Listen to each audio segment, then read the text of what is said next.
Hello. In less than 6 months from now, Ghana will go into its eighth general election under the Fourth Republican Constitution. In many ways, this is a major achievement for a country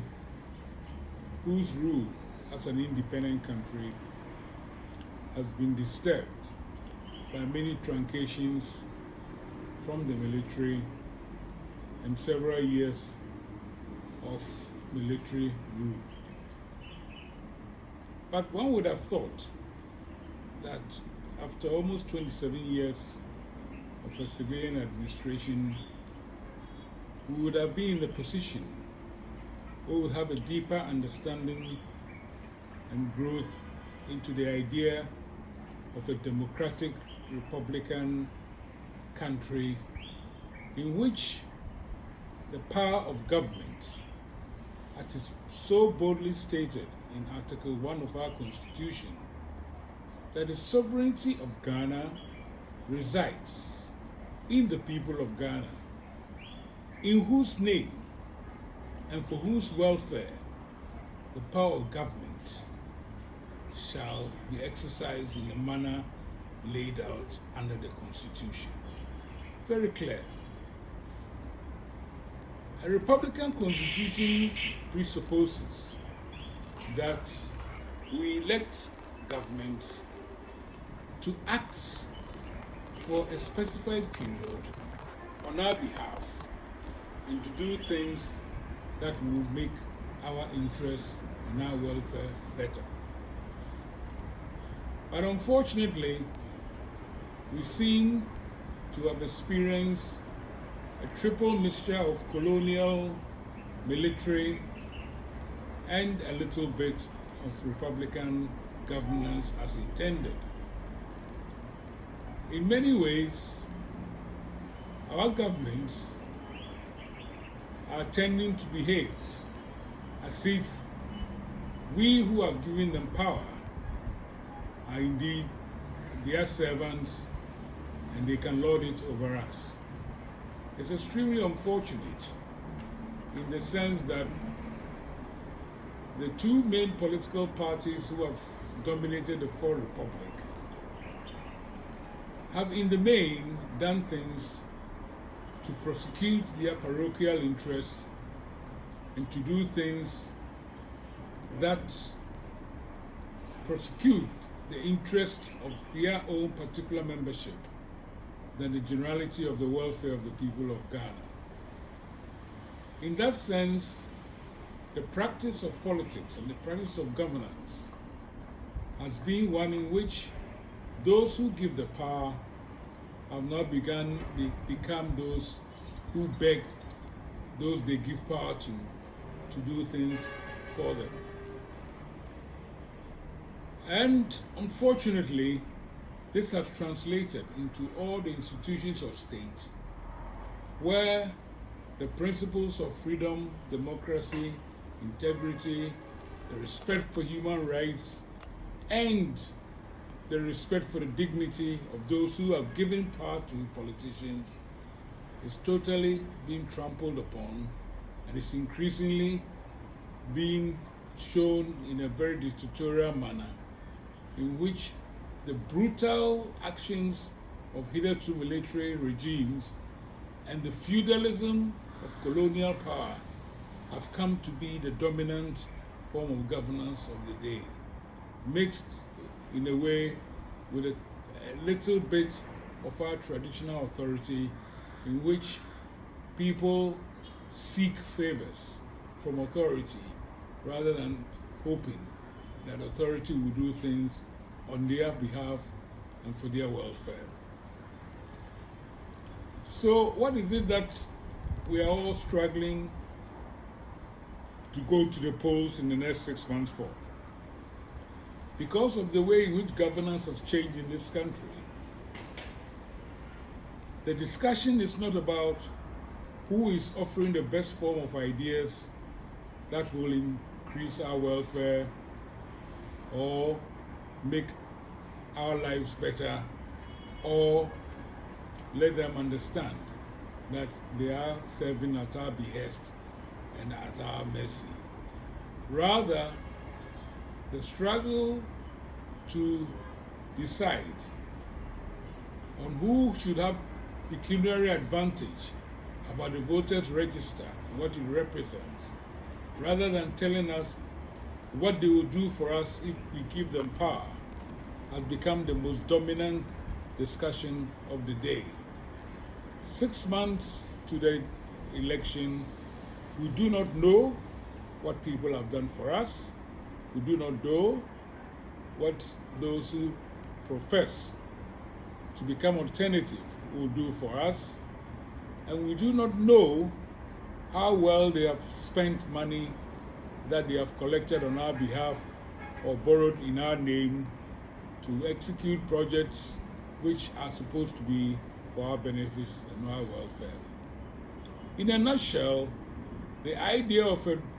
Republican democratic governance that puts first and foremost the idea of an egalitarian, universal adult franchise governance of public service on behalf of the people is losing its attraction and its meaning very fast in this country. Therefore, in the next few weeks, I shall examine what Ghana has gone through in the last 27 years of the Fourth Republic, what it has done right, what it hasn't done right, what the idea of service to the people and service in our name has come to mean service to parochial individual interests. It's unfortunate because embedded in our constitution is a specific body which is charged with the development of our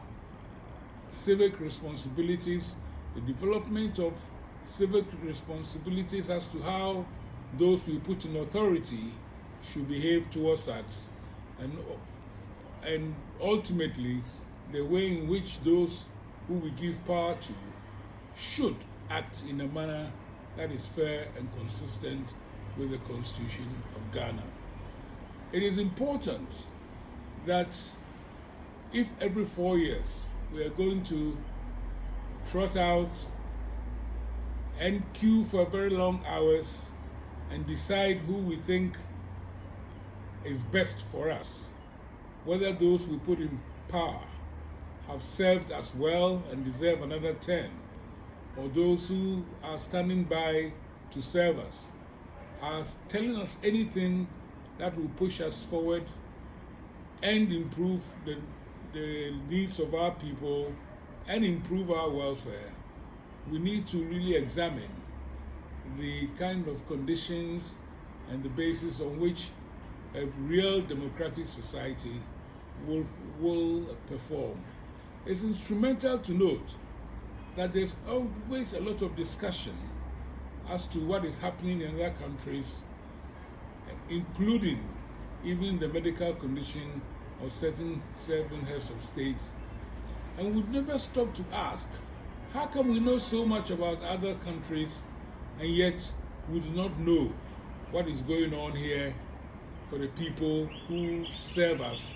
or who rule in governance in our name? We've had an experience whereby, for example, the right to information, which took almost 18 years for the bill to pass, has now been moribund and mothballed in a way in which we who have put people in power, and therefore we expect that they will account to us for what they have done on our behalf, have to go and beg them to know what it is they are doing in our name and for our welfare. And therefore I've always had a little problem with the RTI bill, in which there isn't an automatic reportage to the people of Ghana as to actions of government, but that we who have given power to government have to go and ask what they are doing in our name and in our behalf. It is important that if we are going to elect government, we understand the real meaning of democratic, republican governance and its expectations as to what government should do for us, how it should do us, how it should not lord over us, but serve us. Accountability is a very major problem in the country. But isn't it trite logic that if you ask somebody to do something in your name and on your behalf, you expect that they will tell you what it is they've done in your name and on your behalf? That is accountability. And yet we have great difficulty getting those we appoint or we elect to do such basic accounting to us. It's important that when you go out there and you stand in the queue, you are not only worried about what infrastructure was built, but all kinds of ideas as to how those you have entrusted with power have come to deliver that power as per the Constitution that has all been agreed, and as per the Constitution that doesn't allow people in authority to abuse the rights of citizens and treat them as if they are colonial slaves of a feudal government who must not matter in their own country and who in effect are the repository of power. I want to end by recalling the recent episode in which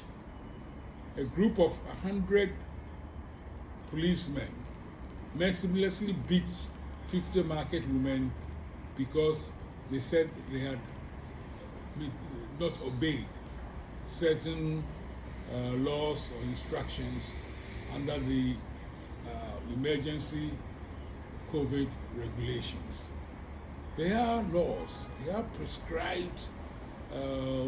punishments, there are prescribed procedures for dealing with people who have breached the law in this country. And yet, what we see day in and day out is people taking power into their own hands to act as judge, jury, and people who dole out the punishment in a manner that does not respect the Constitution and the people who have actually given the power to act in their name and on their behalf. So in the next few weeks, every week we shall take one part of our Constitution and examine how that whole concept of power in our name and on our behalf is being exercised, so that when we go to vote 6 months hence, we will understand what exactly it is we are doing.